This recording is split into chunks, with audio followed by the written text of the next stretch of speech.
नमस्कार दोस्तों, मैं महेंद्र चारण, वरिष्ठ अध्यापक हिंदी। आज हिंदी व्याकरण का एक अच्छा टॉपिक समास लेके आया हूँ मैं।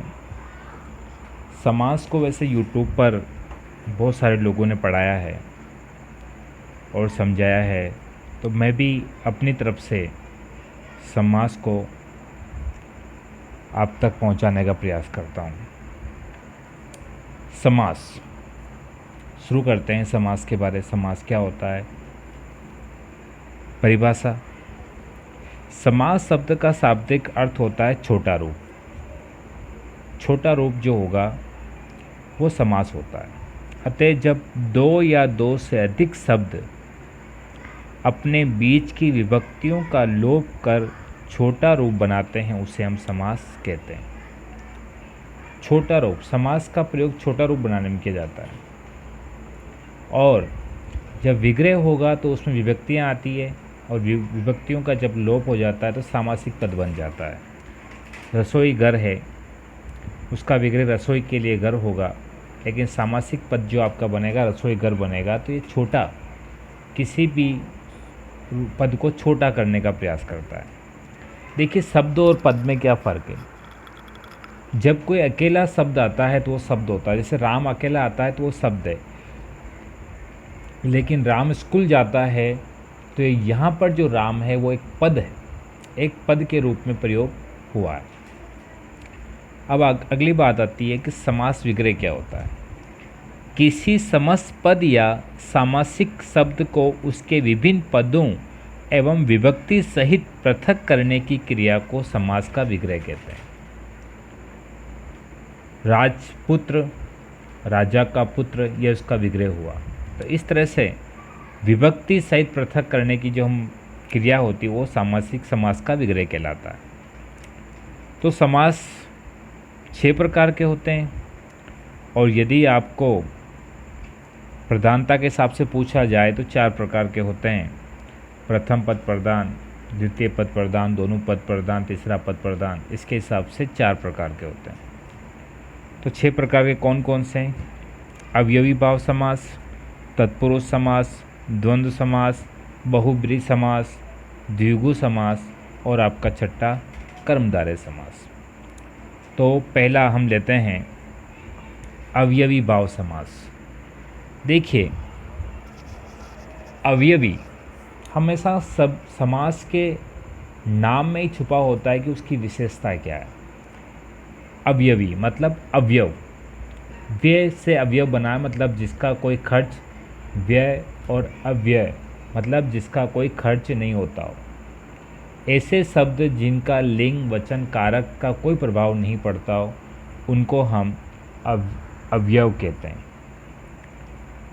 अब अवयवी भाव समास में क्या होगा। एक तो पहला पद प्रधान होता है और पहला पद पूरा का पूरा अवयव होता है। हालांकि मैं इससे थोड़ा सहमत नहीं हूँ, क्योंकि अवयव भाव समास के अंदर दूसरा पद भी प्रधान हो सकता है।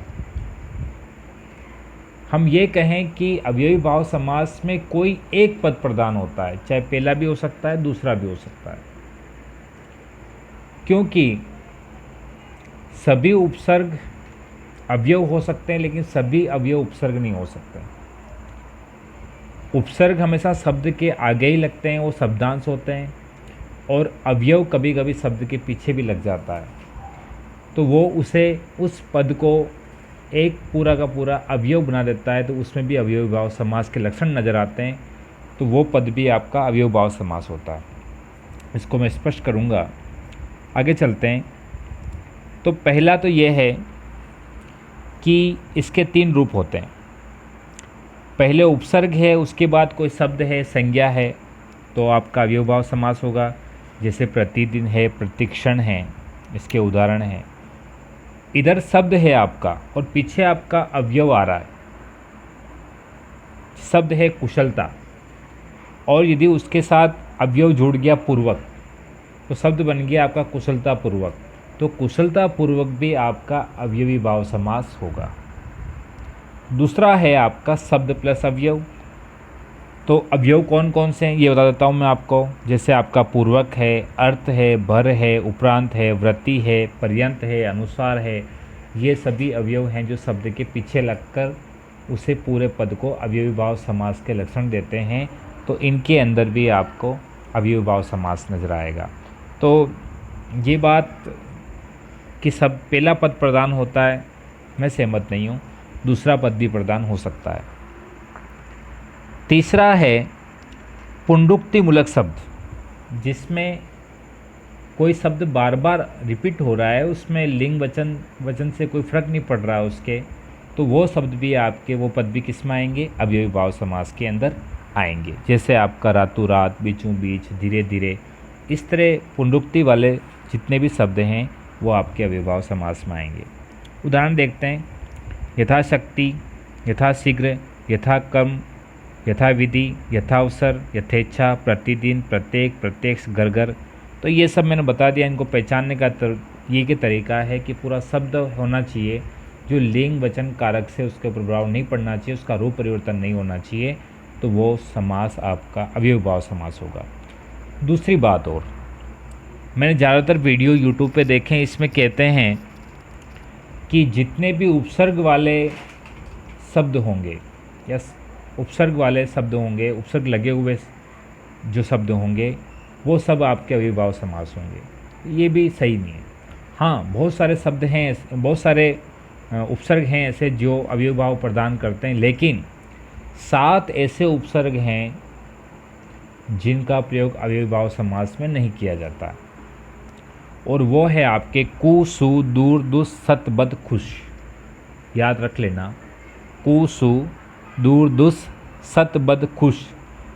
ये उपसर्ग यदि किसी शब्द के आगे लगे हुए हैं तो वहाँ पर अवयवी भाव समास नहीं होगा, वहाँ पर कर्मधारय समास होगा। कैसे? कु है, जैसे कु से बनता है कुपोषण, बुरा है जिसका पोषण, ये विशेषता बता रहा है, उपमेय उपमान का संबंध बताया जा रहा है, तो ये आपका कर्मधारय समास होगा। सु से सुकवि बनता है, अच्छा है जो कवि, ये भी आपकी विशेषता बता रहा है। दूर से देख बनाते हैं अपन, दुर्जन मान लो, बुरा है जो व्यक्ति, बदनसीब है, ये सभी शब्द जो आएंगे ये आपके कर्मधारय समास के उदाहरण हैं। तो इनका विशेष ध्यान रखें।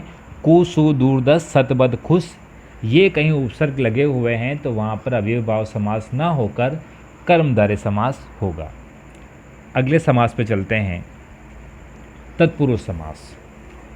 देखिए, तत्पुरुष समास में आपको यदि कारक विभक्तियाँ याद है, कर्ता ने कर्म को करण से संपादन के लिए, इस तरह पूरी विभक्तियाँ आपको 7-8 याद है, कारक चिन्ह याद है, तो आप उस समास को पहचान सकते हो, उसको विभक्ति या विग्रह करके पहचान सकते हो।